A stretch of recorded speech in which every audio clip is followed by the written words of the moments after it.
Cette vidéo comporte tous les commentaires d'études sur les versets disponibles dans la Bible d'études Esprit et Vie, dans Genèse, chapitres 10 et 11. Chapitre 10, verset 1. La postérité des fils de Noé, Sem, Cham et Japheth. Le but du chapitre 10 est de montrer la façon dont toutes les nations et tous les peuples de la terre sont descendus de Noé et de ses fils après le déluge, verset 32. Versets 2 à 5. Les fils de Japheth. Ces versets énumèrent les descendants de Japheth qui sont allés vers le nord et se sont installés autour des rives de la mer Noire et de la mer Caspienne. Ils sont devenus les ancêtres des Mèdes et des Grecs, ainsi que des races caucasiennes d'Europe et d'Asie. Versets 6 à 20. Les fils de Cham.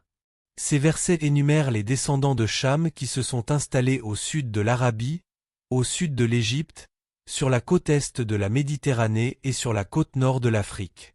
Les descendants de Canaan, versets 15 à 19, se sont installés sur un territoire qui a reçu le nom de Canaan et qui est devenu par la suite le pays du peuple juif. Versets 21 à 31. Il naquit aussi des fils à Sem. Ces versets énumèrent les descendants de Sem qui se sont installés en Arabie et au Moyen-Orient. Dans ce groupe figurent les Juifs, les Assyriens, les Syriens et les Élamites. Chapitre 11, verset 2. Une plaine au pays de Shinéar. Shinéar est le nom que l'Ancien Testament donne au territoire du Sumer antique, et par la suite, de la Babylonie ou Mésopotamie. Verset 4. Bâtissons-nous, et faisons-nous un nom. Le péché des habitants du pays de Shinéar était leur désir de dominer le monde et leur propre destin sans Dieu en mettant sur pied une organisation, un pouvoir et de grandes réalisations centrées sur l'homme. Ce projet était fondé sur l'orgueil et la rébellion contre Dieu. Ce dernier a réduit à néant leurs efforts en multipliant les langues afin que les hommes ne puissent plus communiquer entre eux. Verset 7. Cela explique la diversité des races et des langues dans le monde.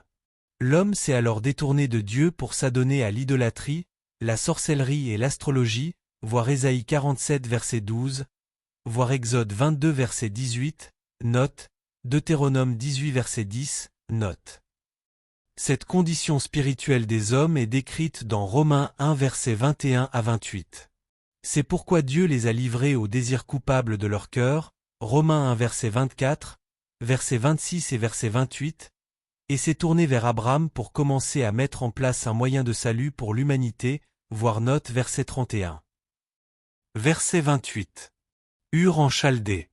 Cette cité antique était située à environ 160 km au sud-est de Babylone, près de l'Euphrate dans l'Irak moderne.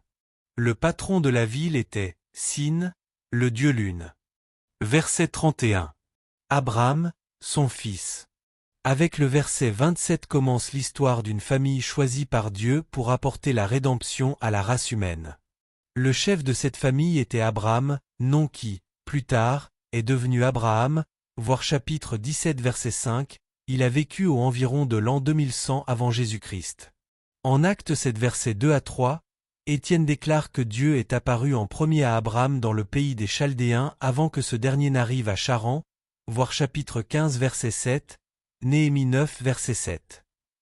L'appel de Dieu à Abraham a probablement été le facteur déterminant qui a poussé son père, Térakh, à se rendre à Charan, voir l'article intitulé L'appel d'Abraham.